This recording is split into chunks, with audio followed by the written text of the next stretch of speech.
दोस्तों, आज चाइना के हालात कुछ ऐसे हो चुके हैं कि भारत से भिड़ना तो चाहता है लेकिन भिड़ नहीं पाता है। चाइना के हालात ऐसे हो चुके हैं कि भारत को सबक सिखाना तो चाहता है लेकिन सबक सिखा नहीं सकता है। भारत की जमीनों पे कब्जा करना तो चाहता है लेकिन वो कब्जा कर नहीं सकता है। यही कारण है कि चाइना को 440 वोल्ट का झटके पे झटका लग रहा है। लेकिन अब चाइना जो है वो सीधे तौर पर अगर कुछ नहीं कर सकता तो वो पाकिस्तान के जरिए भारत को बर्बाद करने की सपने 24 घंटे देखता रहता है। चाइना ये सोचता है कि आखिर कैसे पाकिस्तान के रास्ते हम भारत की बर्बादी और तबाही ला सकें ताकि पड़ोसी देश हमारा मजबूत ना हो सके। इसी के कदम में एक और कदम बढ़ा दिया है पीओके को लेकर। चाइना ने पीओके के तौर पर पीओके को लेकर के भारत की बढ़ाने चला था मुश्किल, खुद ही घिर गया चाइना को लगा 440 वोल्ट का झटका, खुद की जमीन को बचाने के पड़े लाले। दोस्तों, प्रधानमंत्री मोदी, आज हालात यह चुकी है कि पीएम मोदी को दुनिया विश्व गुरु के तौर पर देख रही है। एशिया की अगर बात करें तो चाइना का नाम कम रहता है, भारत का नाम ज्यादा है। जब बात एशिया महाद्वीप की होती है तो सबसे पहले दुनिया भर के देशों के राष्ट्राध्यक्षों के नाम पर इंडिया होता है। इंडिया ऐसे ही नहीं, इंडिया बनाने के पीछे प्रधानमंत्री मोदी का पिछले 8 से 9 सालों में अथक प्रयास रहा। विदेश नीति को किस तरीके से मजबूत करके भारत दुनिया भर में कूटनीति पर विजय प्राप्त की है, जिससे चाइना को उनका मनोबल तोड़ा गया है और सामरिक शक्ति के साथ साथ सैन्य ताकत भी भारत ने बढ़ाई है, जिस वजह से चाइना भी अब घुटने पर आया है। वरना चाइना तो इतना सोचता है कि भारत को कब खत्म कर दें, पलक झपकते भारत पर पंजा मार दे, झपट्टा मार दे। और ऐसा वो करने की भी एक बार फिर सोचा। पाकिस्तान के रास्ते से पीओके के मुद्दे पे भारत को घेरने की कोशिश किया और पीओके पहुंचकर चाइना ने जो है वो भारत पर और कश्मीर को अशांत करने की भरपूर कोशिश भी किया।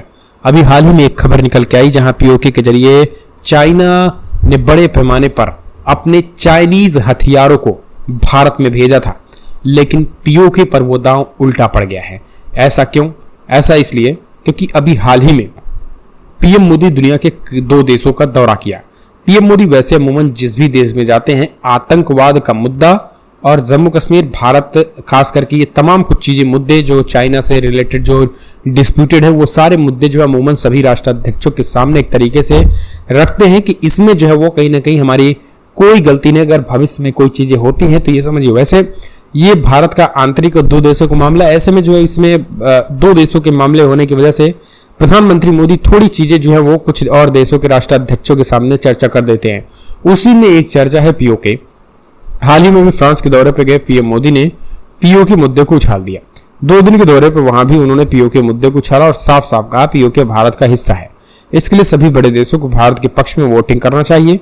अगर यूएनएससी में वोटिंग हुई, लेकिन चीन अब पीएम मोदी के एक्शन से एक्टिव हो गया है। अब चीन को लग रहा है कि भारत, क्योंकि चाइना को लगने लगा कि हमारी जो एक तरीके से डील थी, जो हमारी सोच थी, वो कहीं ना कहीं एक तरीके से दुनिया को पता चलने लगी है। और दुनिया को इस कदर पता चलने लगी है कि वो कहीं ना कहीं एक तरीके से चाइना जो है, जो पीओके के जरिए अत्याधुनिक वेपन को लगा करके कश्मीर को अशांति करने की कोशिश की थी। एक रिपोर्ट अभी हाल ही में 2 हफ्ते पहले निकल के आई जहां घुसपैठियों को पकड़ा गया, उनमें से चाइनीज वेपन पाए गए थे और भारत को अस्थिर करने की कोशिश की गई थी।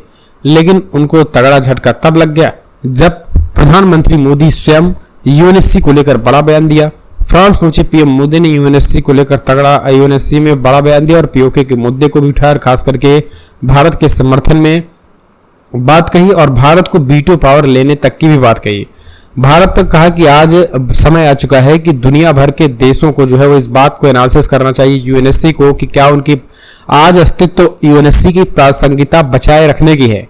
यूएनएससी को जो है वह आगे कदम बढ़ा करके दुनिया की उन महाशक्तियों को भी अपने साथ लाना चाहिए जो पिछले 70 सालों में उभर कर सामने आई हैं। केवल चीन, फ्रांस, अमेरिका, रशिया, ब्रिटेन ही जो है वो दुनिया की महाशक्तियां नहीं है, इस बात को समझना पड़ेगा। और उन्होंने स्पष्ट कहा है कि दुनिया के कई मुद्दे, कई डिस्प्यूट है, लेकिन कुछ देश हैं इस डिस्प्यूट को बढ़ा चढ़ा करके जो है मजे लेना चाहते हैं। सीधे तौर पर पीओके, जम्मू कश्मीर जैसे कई मसले सामने आए। हालांकि वैसे तो भारत का अंदरूनी मसला है ये पीओके का मुद्दा, लेकिन यहां पर आपको बता दें भारत ने इस लिहाज से कहा कि आने वाले समय में जिस तरीके से चाइना हथियारों की सप्लाई कर रहा है, चाइनीज राष्ट्रपति शी जिनपिंग जिस तरीके से लगातार ये कारनामे कर रहे हैं ताकि वो चीजें हो ना सके। यूएन में वोटिंग हुई, लेकिन अब पीएम मोदी के एक्शन से एक्टिव हो गए। अब चाइना में भारत से पहले पीओके पर कब्जा करने की पूरी कोशिश कर रहा है, क्योंकि बता दें पाकिस्तान को जितना डर पीओके खोने का नहीं है, उससे ज्यादा डर चाइना को लग रहा है। अगर भारत पीओके से लेता है तो उसके हजारों करोड़ ही नहीं बल्कि हजारों करोड़ रुपए उन्हें चूना लग जाएगा और चीन की इकोनॉमी रातों रात डगमगा जाएगी। आपको बता दें चाइना उन गरीब देशों की लिस्ट में आ सकता है जैसे श्रीलंका और बांग्लादेश है, लेकिन अब चीन कैसे एक्टिव हो गया है पीओके को लेने के लिए आपको डिटेल में हम बता दें। दरअसल चाइना के राष्ट्रपति शी जिनपिंग ने एक आदेश में हस्ताक्षर किए जिसके बाद चीनी सैनिक को दूसरे देशों में भी तैनाती की जा सकती है। विशेषज्ञों का मानना है कि इस आदेश का पहला इस्तेमाल पीओके में ही किया जा सकता है। जानकारी के मुताबिक अब भी पीओके की जरूरत पाकिस्तान से ज्यादा चाइना को है, इसलिए चीन ने पीओके के खरबों डॉलर का निवेश किया। आपने देखा होगा कि सीपीईसी से लेकर के सारी चीजें हैं। आपको बता दें कुछ दिन पहले विदेश मंत्री एस जयशंकर ने स्पष्ट कहा भी था कि जो जम्मू कश्मीर में हो रहे अवैध कंस्ट्रक्शन, आजाद जम्मू कश्मीर में अवैध कंस्ट्रक्शन को तत्काल हटाया जाए और सीपीईसी को लेकर जो है वो पूरी तरीके से चाइना पीछे हटे। लेकिन उसके बावजूद भी चाइना पीछे नहीं हटा।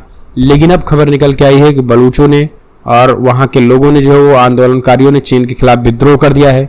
चीन ने अभी चुनौतियों से निपटने के लिए एक नया कानून बना दिया और अब ऐसे में अब चाइनीज सेना जो है वो अब दूसरे देशों में लगेंगी, खास करके पाकिस्तान में भी लग सकती है, पीओके में भी लग सकती हैं, क्योंकि पाकिस्तान के सैनिक जो है किसी चीज से निपटने में सक्षम नहीं है। इस वजह से उन्हें तगड़ा झटका लग रहा है और यही कारण है कि अभी इस पूरे मामले में जो है वो करारा झटका जो है वो चाइना और पाकिस्तान दोनों को तब लग गया जब प्रधानमंत्री मोदी विदेशी दौरे पर रहे और पीओके का मुद्दा उठाया है। तो दोस्तों चाइना के इस कानून में हो रहे बदलाव और सीपीईसी से डर, पीओके को लेकर खोने का डर और जम्मू कश्मीर को अशांत करने चाइनीज हथियारों का लाना, ये सब किस दिशा में आपको ले जा रहा है? आप इन सब मसले को देखकर क्या समझते हैं? क्या लग रहा है कि क्या वाकई में चाइना डरा हुआ तो नहीं है? चाइना को किस बात का डर है? चाइना पूरी तरीके से जो है घबराया हुआ है। तो दोस्तों आपको बता दें इसी में से एक और डेवलपमेंट कि मोदी जी ने स्पष्ट विदेशी मंचों पर कह दिया कि अगर आने वाले समय में पीओके को लेकर के या जम्मू कश्मीर को लेकर कोई डिस्प्यूट होता है तो फिर यही कारण है कि तमाम महाशक्तियों को अपने पाले में लाने के लिए मोदी जी पूरी तरीके से तैयार हैं ताकि जम्मू कश्मीर के मुद्दे पर कोई छू से पू तक ना कर सके। रशिया ने तो पहले ही जो है वो भारत का समर्थन किया है। कई ऐसे देश हैं जो यूएनएससी में यूएन ने वीटो पावर को लेकर भारत का समर्थन किया और कहा है कि जम्मू कश्मीर का ये आंतरिक मसला है वो पहले भी कह चुके हैं। तो रूस से लेकर कई देश बोल नहीं सकते हैं। पाकिस्तान अपनी अंतर कलह में जुटा है। ऐसे में भारत पीओके पे कभी झपट्टा मार सकता है। पीएम मोदी ने जिस तरीके के पीओके को लेकर बातें कही, चाइना के जिस तरीके से अंदरूनी खबर मिली है कि भारत पीओके पे कब्जा कर सकता है, यही कारण है कि आनन फानन में चाइना अब अपने सैनिकों को सीपीईसी के इलाके पाकिस्तान में लाने की तैयारी कर रहा है। तो कमेंट्स माध्यम से आप अपने सुझाव देना ना भूलें। इस वीडियो में जय हिंद, वंदे मातरम।